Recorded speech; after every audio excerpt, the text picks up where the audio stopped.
بسم الله الرحمن الرحيم إن الحمد لله نحمده ونستعينه ونستغفره ونعوذ بالله من شرور أنفسنا ومن سيئات أعمالنا من يهده الله فلا مضل له ومن يضلل فلا هادي له وأشهد أن لا إله إلا الله وحده لا شريك له له الملك وله الحمد يحيي ويميت وهو حي لا يموت بيده الخير وهو على كل شيء قدير وأشهد أن محمدا عبده ورسوله صلى الله عليه وسلم ثم أما بعد السلام عليكم құрметті қадірлі жамаат. Аллаху субхану ва тағала әрбіріміздің осы жұмаға келе жатқанда көтерген 10 қадамымызға Аллах тағала сауаптар жазған болсын. Сол қадамымыздан Аллах тағала күнәларды төккен болсын. Бұл жамаатымызды Аллах тағала өзінің рахматына, мағфиратына бөленген жамаат қылсын. Бізден алдыңғы, бізден кейінгі әлемде бүгін оқылған, біздің оқитын, бізден кейін оқыла тұрған жұмалардың бәрін Аллах тағала өзі қабыл қылсын. Мұны құрметті жамаат, бүгінгі жұманың тақырыбы тазалық. Тазалық денсаулықтың кепілі дейді. Бұл дініміз, бұл тазалық. Аллаху субхану ва тағала Құран-ы Кәрімде «Инналлаха юхиббу тауабин ва юхиббул мутатаххирин». Аллаху субхану ва тағала тауба қылушыларды, тазаланушыларды не деді? Жақсы көреді деді. Пайғамбарымыз Мұхаммад Мұстафа саллаллаху алейхи уассалам «Ат-тухуру шатрул иман» деді. Тазалық бұл иманның жартысы деді. Бүкіл біздің құлшылығымыз, кітаптарға қарайтын болсақ, фиқ кітаптарында бірден тахарат, таямым, ғусыл, бұның барлығы не? Бұл тазалық. Тазалық дегенде жанымыз, тәніміз, киіміміз, санамыз, ақылымыз, ойымыз, жеген тамағымыз барлығы не болу керек? Ол не? Таза болу керек. Фиқ кітаптарында жаңағы судың түрлерін айтады. Аспан суы, дарияның суы, құдықтың суы, бұлақтың суы, теңіздің суы, қардан еріген су, бұл сулар. Сулардың түрлері тахир, мутахир дейді. Өзі таза, тазалаушы. Өзі таза және тазалаушы су. Бұл дәретпен ғұсылға пайдалана тұрған су. Өзі таза, тазалаушы. Екінші су бар, таза, бірақ тазалаушы емес. Ол мынау ішіп жүрген әртүрлі сокты айтамыз ба, шәрбаттар, өзі таза, бірақ ол тазалаушы емес. Ал таза судың өзінің қасиетімен, жаңбырдың суы, құдықтың суы, судың табиғаты. Судың табиғаты қандай? Судың табиғаты өзі сұйық болу керек, ағатын болу керек. Шөлдеген адам ішсе, оның шөлі басылу керек. Оның сипаты, оның түрі, түсі, дәмі өзгермеген болу керек. Бұл өзі таза, тазалаушы. Екінші таза су осы мынау, әртүрлі мынау лимонад дейсіз ба, пепси-кола дейсіз ба, оны таза адамның киіміне тисе, ол неғымайды, бірақ ол тазалаушы емес. Үшінші жаңағы макрух сулар, мына жыртқыш құстың тигені, нажас сулар, жануардың тиген суы, бұның барлығы не дейді? Осыған дейін мына шариғатымыз көңіл бөлген. Исламда бірінші кәлиманы алатын болсақ, ла илаха иллаллах, Алладан өзге табынатын, сиына тұрған ешбір илах жоқ. Енді намазды алатын болсақ, бұл да бір тазалық. Намазға тұру үшін біз сыртқа 6 парыз дейді, ішкі дейді парыздар. Оның орынның таза болуы, киімнің таза болуы, және де дәретіңіз болуы, ғұсылыңыз болуы. Дәрет алған кезде 2 түрлі нажас бар, көрінетін, көрінбейтін. Көрінетін нажасына былғаныш нәрселер, көрінбей тұрған адамның күнәсі. Адамның бетін жуған кезде бүкіл көзімен істелінген күнәлары, аузын жайғанда тілімен айтылған. Бұл нәрсенің барлығы не қалады? Күнәлары төгіледі. Дәретіміз, ғұсылымыз, намаздың өзі. Намаз адамды арсыздықтан, опасыздықтан қайтарады. Міне бұл да не рухани тазалық. Екінші алатын болсақ, міне оразамыз, адамның тәнінің тазалығы, бүкіл адамның денесіндегі керек емес заттардың шылақ болама, қанның да бәрін тазаланады. Міне зекет, садақа, бұл да бір тазалық жаңағы.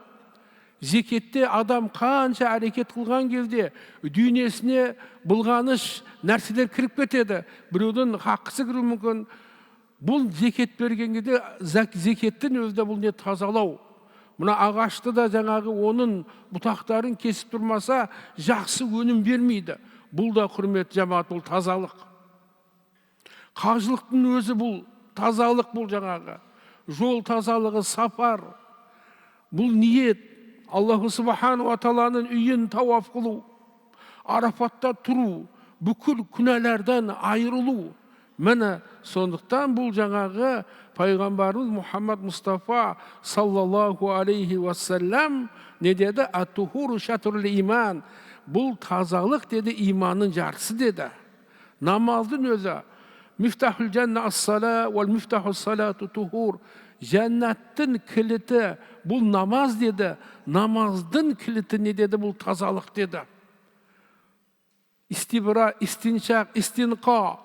Бұның бәрін алып келгеннен кейін жақсылап тұрып, Алланың алдында тұру жаңа намаз. Міне ислам діні осы не тазалық. Намазға қарайтын болсақ, намаздың өзінде бүкіл құлшылықты өзінің ішінде, исламдағы 5 парыз сол намаздың ішінде бар жаңағы. Намазда тұрған кезде ат-тахиятта ашхаду ан ла илаха иллаллах, ашхаду анна Мухаммадан абдуху расулу дейсіз. Намаз бар. Ол жерде ораза бар. Оразада адам тамақтан, сусындан тиылса, намазда неден тиылады? Намазда адам сөйлеуден тиылады, тамақ жеуден тиылады намазда да. Қажылық бар, қыблаға қарайсыз. Зекетте адам малын, мүлкін жұмсаса, сарып болса, намазда ол адам не күш қуатын не қылады, жұмсайды. Бірақ енді құрметті жамағат, ең үлкен тазалық бізде ең керегі бұл не? Жүректің тазалығы. Иманның. Аллаху субхану ва тағаладан әрдайым дуа қылуымыз керек. Раббым, иманымды күмәннен, амалымды риядан, асымды арамнан, ауыз біршілігімізді алауыздықтан сақта деп біз не қылуымыз керек? Дуа қылуымыз керек. Жүректің кірі, Құдай сақтасын, өте қиын. Әзір міне өшерге келіп отырмыз, альхамдулилля. 10 нәрсе фитраттан дейді ғой, 10 нәрсе тазалықтан. Оны істеп орындап келіп отырмыз. Ауызға су алу, мұрынға су алу, тісті мисвакпен тазалау, мұртты басу, сақалды не қылу, жіберу, шашты таза, қолтықтың асты, күн тиместі не қылу, түгін алу, қолдың аяқтың тырнағын алу, үлкен дәреттен кейін мұстахаб қылу, ғұсыл қылып, дәрет қылып кеп отырмыз. Аллаху субхану ва тағала енді не қылсын? Жанымызды тазаласын. Өйткені жанымыз да, тәніміз да Аллаху субхану ва тағаланікі. Мұсылман адамның иман кәлимасын айтатын болсақ та, аманту биллахи, Аллаға иман келтірдік. Аллаху субхану ва тағаланың мұнсыздығын, бүкіл жаратылыс оның игілігінде екеніміз сенуіміз керек. Сонда міне жүректің тазалығы болады. Сонда әртүрлі саясаттан, басқадан мұсылман адам қобалжымау керек, қорықпау керек. Шынайы мұсылман адам ол тағдырге сенген мұсылман адам. Жүректе иман берік болу керек. Жүректің Аллаху субхану ва тағалаға аманту биллахи кама хуа би асмаихи ва сифатихи ва қабилту жәмия ахкамихи. Иман келтірдім Аллах Тағалаға. Аллаға иман келтіргенде бүкіл оның сипаттарына, есімдеріне иман келтірдім. Оның үкімінің бәрі не қылдым дейді? Қабыл алдым дейді. Алланың көркем есімдері, Аллаху субхану ва тағаланың ұлы сипаттары. Осыған иманның өзі қандай? Жүрекке негізге тазалық міне келді. Ve melaiketihi dediniz, perişteler. Perişteler, Müslümanın Allah'ın jibergen bu kamkorçuları. Perişteler içmeydi, jemeydi, yuqtamaydı, şarşamaydı. Olarda erkektik, ayeldik kaset bolmaydı. Allahu subhanahu wa ta'ala'nın aytkanын eketpeydi. Olarda ешқандай Müslümanlar үшін оларда ешқандай жамандық жоқ. Ve kutubihi kitapları, Allah'ın kasetli kitapları, Tavrat, Zabur, İncil, Kur'an, Tavrat, Zabur, İncil, бұл дүниеде өзгерме, лаухул махфузда өзгерген жоқ. Ал Құран-ы Карим лаухул махфузда қандай таптаза болып тұрса, бұл дүниеде де сондай. Аманту биллахи ва малаикатихи ва кутубихи ва расулихи. Пайғамбарлар, ең алғашқы пайғамбар Адам алейхиссалам, ең соңғы пайғамбар Мұхаммад, сүйікті пайғамбар Мұхаммад Мұстафа саллаллаху алейхи ва саллям. Пайғамбарлардың бойындағы керемет нәрсе ол шындық, аманат, дінді жеткізу, ақылдылық, исма, күнәдан пәк болу, олар еркісі болуы. Міне пайғамбарлардағы жақсы қасиет, сол пайғамбарларға ілесу. Уәл яумил ахир, қиямет күні. Уәл қадари хайрихи ва шаррихи мин Аллахи тағала, жақсылық та жамандық та Аллаху субхану ва тағаладан. Мұсылман ең батыр адам кім ол? Тағдырге сенген адам. Пайғамбарымыз Мұхаммад Мұстафа саллаллаху алейхи ва саллям хадисі шәрифінде айтады, Абдулла ибн Масудқа: ей балақай дейді, құлыным, мен саған бір сөздерді үйретейін дейді. Аллаху субхану ва тағаланы сақта, Алла сені сақтайды дейді. Сен Аллаға әрекет қыл, құлшылық қыл, әрдайым Аллаху субхану ва тағала сенің жәрдемшің болады. Сенің жаныңда оның қолдауы мен қуаттауы табылады. Сұрасаң Алладан сұра, жалбарынсаң Аллаға жалбарын. Бүкіл адамзат дейді, бүкіл адамзат жиналып, саған жәрдем берем десе, Алланың жазғанын ғана жәрдем береді дейді. Бүкіл жаратылыс адамзат жиналып, бүкіл адам жиналып, Адам алейхиссалам қияметке жиналып, саған бір зарар, зиян, жамандық жеткізем десе, Алланың жазғанын ғана жеткізеді дейді. Бұл дейді қалам көтерілді, парақтар не дейді, кепті дейді. Жүрек тыныш болады, барлық нәрсе, барлық жүрек таза болады, содан кейін бүкіл жаратылыс айналамыздың сөзімізді барлығы не болады, құрмет жамағат, не тазалық болады. Әзір қыс ауасы уақыт бар, түнде тахажжудта тұрып, елімізге, жұртымызға, өзімізге амандық сұрау, халқымызға ауызбіршілікпен ынтымақ сұрау, басшыларымызға сәттілік сұрау. Бұның бәрі әрбір мұсылманға не жүктелген нәрсе. Мүлік мәләкут дейді. Бізде еш нәрсе жоқ, бәрі Аллаһыныңки. Шынайы Аллаға біз бойсынсақ, жүрегімізді Алладан өзгеден біз босатсақ, тазаласақ, Аллаға деген иманымыз не болады? Кәміл болады. Табаракаллази биядихил мулк ва хуа ала кулли шайин қадир. Бүкіл мүлік игілігінде болған зат берекелді болды, ол барлық нәрсеге қадір. Мүлік деген не нәрсе? Не нәрсені көзбен көреміз, ол мүлік. Мынау жер шары, аспан, жұлдыздар, денеміз, дүниеміз, не нәрсені көзбен көрейік, ол Алланың мүлкі. Фасубханаллази биядихи малакуту кулли шайин ва илейхи туржаун. Мінсіз болды, бүкіл мәләкут игілігіндегі болған зат. Сендер оған қайтарыласыңдар. Не нәрсені көзбен көрмесек, ол мәләкут. Біздің жанымыз ол не бұл мәләкут. Яғни мүлік, мәләкут барлығы Аллаһыныңки. Аллаху субхану ва тағаланың қалауымен сізге азғандай ақыл беріп бұр, осыменен сіз шамаңыз келгенше, шектелгенше не соны денеңізді, неңізді не басқарып тұрсыз. Рухуге, сәждеге жатып, Субханы Раббил А'ла десеңіз, мүлік, мәләкут бүкіл Аллаһыныңки деген сенім болған кезде адамның жүрегінде не болады? Иман жаңағы толады.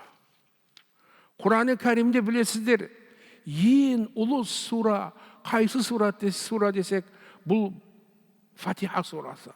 Құран-ы Кәрімде ең ұлы аят қайсы аят десек, бұл не? Бұл аятул курси, Бағарада сурасындағы. Осыны көп дұға қылып, оқып, оның мағынасы мен мазмұнына түсінсек, Аллаху ла илаха илля хуал хайюл қайюм. Ол Алла хай, ол мәңгі тірі. Алланың тірілігі жәлмен тәнмен емес. Аллаху субхану ва таала хуал аувал вал ахир ва захир ал батин. Алла ең алғашқы басталусыз, ол ең ақырғы аяқталусыз. Ол бәрінен жоғары, одан жоғары еш нәрсе жоқ. Ол ең жақын, Алладан жақын ешкім жоқ. Пайғамбарымыз Мұхаммад алейхиссалам: Аллахумма антал аувалу лейса қаблака шей, ва анта ахиру лейса ба'дака шей, ва анта захиру лейса фауқака шей, ва анта батину лейса дунака шей.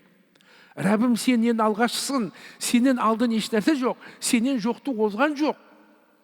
Сенен ақырғысың, сенен кейін еш нәрсе жоқ. Сенен жоғарысың, сенен жоғары еш нәрсе жоқ. Сенен жақынсың, сенен өзге нәрсе жоқ. Хайюл қайюм. Қойым деген не? Бүкіл жаратылысты меңгеріп ұстап тұрған Аллаху субхану ва таала. Ла таъхузуху синату ва ла наум. Алла әсте қалғымайды да, оны ұйқы баспайды.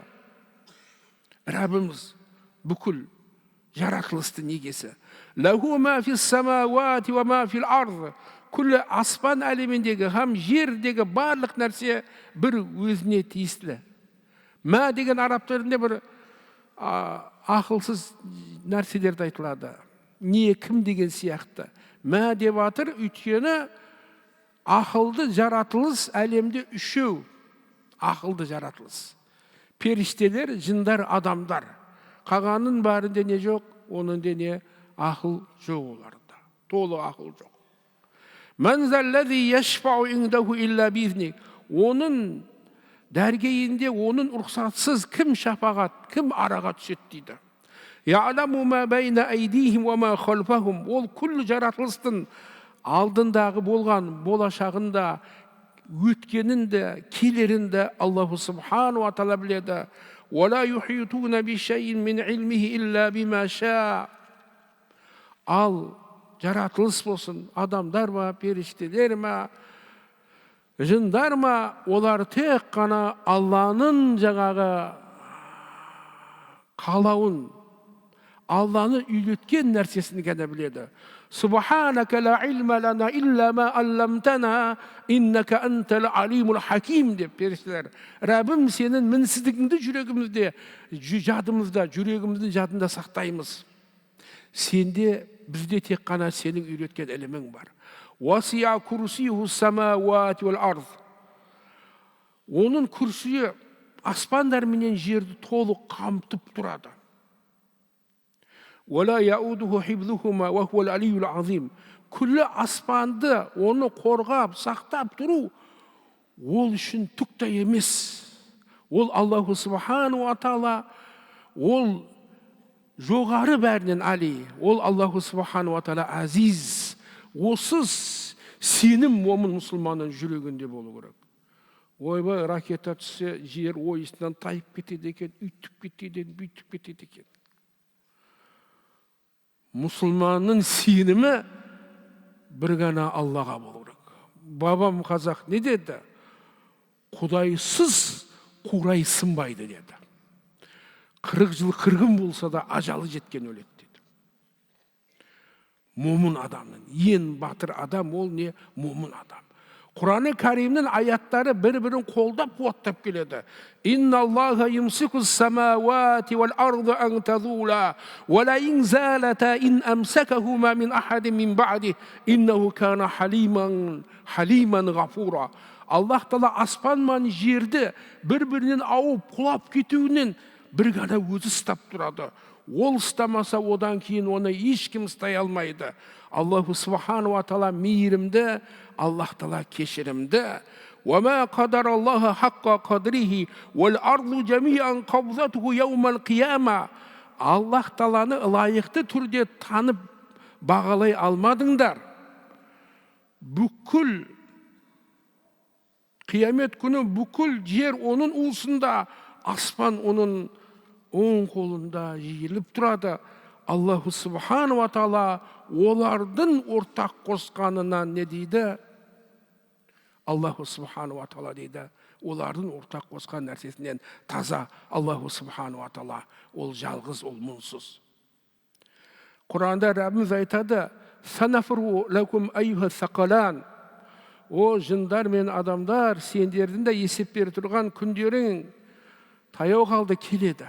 Сақалан деген нәрсе салмақ салушы, адамдар менен жындар. Тура адамның салмағына қарасаң, ені қанты үлкен болса 100 кило болар. Пілден, түйеден ауыр емес. Суда қандай жануарлар, киттер бар, қанша салмақты. Бірақ адамның істеген, қолынан істеген ісі, оның күнәсі аспандар менен жер көтере алмай қалады. Такаду самауат вал ард. Такаду самауат. Аспандар сынап, жер төңкеріліп, тау жарылып кете жаздайды. Пенденің Аллаға ортақ қосуы, бұндай сөздерді естігенде осындай жағдайға барады. Бірақ Аллаху Субхану ва Таала өте мейірімді. Аллаху Субхану ва Таала ол не? Бұл әлемнің егесі. Алланың қалауысыз еш нәрсе болмайды. Осы сенім мұсылман адам не қылды да, тағдырға деген сенімі не болу керек? Берік болу керек. Раббimiz мына Құран-ы Кәрімде бірнеше аяттарда өзінің құдіретін, өзінің шексіз құдіретін бізге баян қылады. Не үшін? Өйткені бұл өмір уақыт шектеулі. Бәріміз бұл дүниеде қонақпыз. Бір Алладан қорқып, бір Аллаға сүйеніп, бұл дүниеден өту керек. 100 жыл алдын өшерде еш қайсымыз жоқ едік. Құдай өмір берсін, және де 100 жылдан кейін бұл жерде еш қайсымыз болмаймыз. Адамның несі шектеулі. Тәніміз уақытша.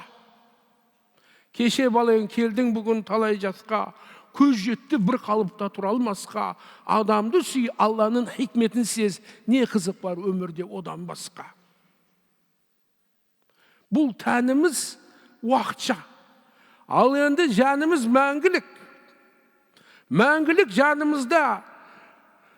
Мәңгілік. Аллаху Субхану ва Таалаға деген сенім, иманымыз мәңгілікке болу керек. Өлсе өлер, табиғат, адам өлмес, ол бірақ қайтып келіп ойнап күлмес.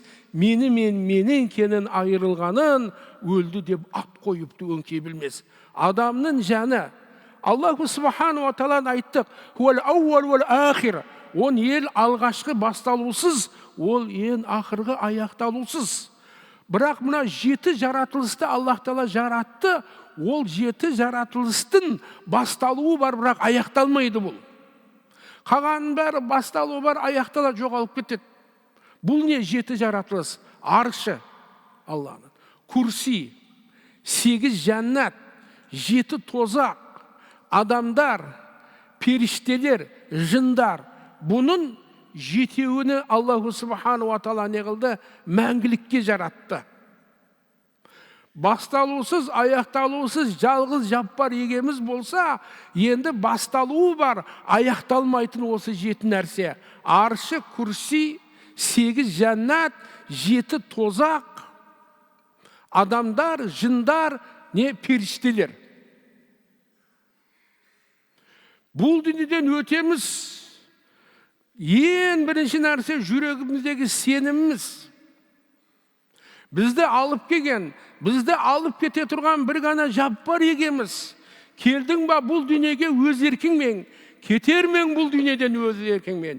Еріксіз, шарасыз, қырсықпенде бойсұнғын еріктіге өз еркіңмен. Жаратылыстың біреуі Аллаға қарсы шықпайды. Аспанда, жерда, барлығы Алланың қалауында. Раббimiz أفغير دين الله يبغون وله أسلم من في السماوات والأرض طوعا وكرها وإليه يرجعون. Алланың діннен өзге дінді талап қыласыңдар ма? Аспандағы, жердегі нәрсенің барлығы ерікті еріксіз Аллаға бойсынады. Аллаға қарсы шыға тұрған жаңағы жерге салмақ сала тұрған жаңағы істенмедағы.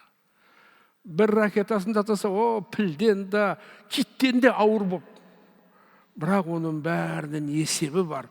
Адамдардан шыққан адамдар менен жындарға Аллах Тағала осы нәрсені берді, ерік берді. Бірақ адам баласы, мұсылман адам әрдайым дұға қылу керек. Аллаху Субхану ва Тағала елімізге, жұртымызға ауызбіршілік берсін.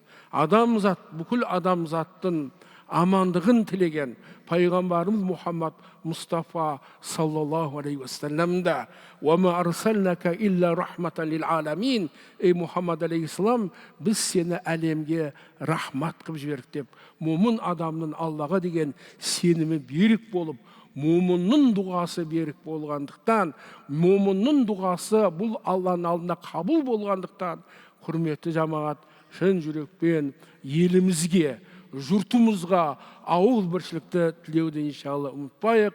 Момынның бұл дұғасы құрал, момынның құралы бұл дұға деген. Жаратқан жалғыз егем, алхамдулиллахи раббил аламин, вассалату вассалам аля сайидина Мұхаммад Мұстафа саллаллаху алейхи ва саллям. Жаратқан жалғыз егем, мына кең байтақ жерімізге ла илаха иллаллах Мұхаммад расул деген қара көздер толтыр. Аспанымыз әрдайым ашық болсын, ауызбіршілікпен ынтымақ болсын, халқымыздың қаны төгілмесін, еңбек қылып, құлшылық қылып, тері төгіліп, оның рахатын бұл дүниеде де ақыретте көрсін. Елді басқарып атқан басшыларымызға әрдайым сәттілік бер, оларды қолда, оларды қуатта. Рәбім досқа күлкі, дұшпанға таба қылма жаратқан жалғыз егем. Мынау кең байтақ жеріміз бізден кейін ұрпақтарымызға бұйырып, аман есен екі дүниеде өзіңнің сүйген құлдарың пайғамбар алейхиссаламның сүйген үммәтінің қатарында болуымызды өзің нәсіп ет. Жұмадан жұмаға, келе жатқан рамазандарға аман есен төрт көзіміз түгел жете беруін өзің нәсіп ет. Алхамдулиллахи раббил аламин, вассалату вассалам аля сайидина Muhammad Mustafa sallallahu aleyhi ve sellem bi rahmeti ve rahmeti.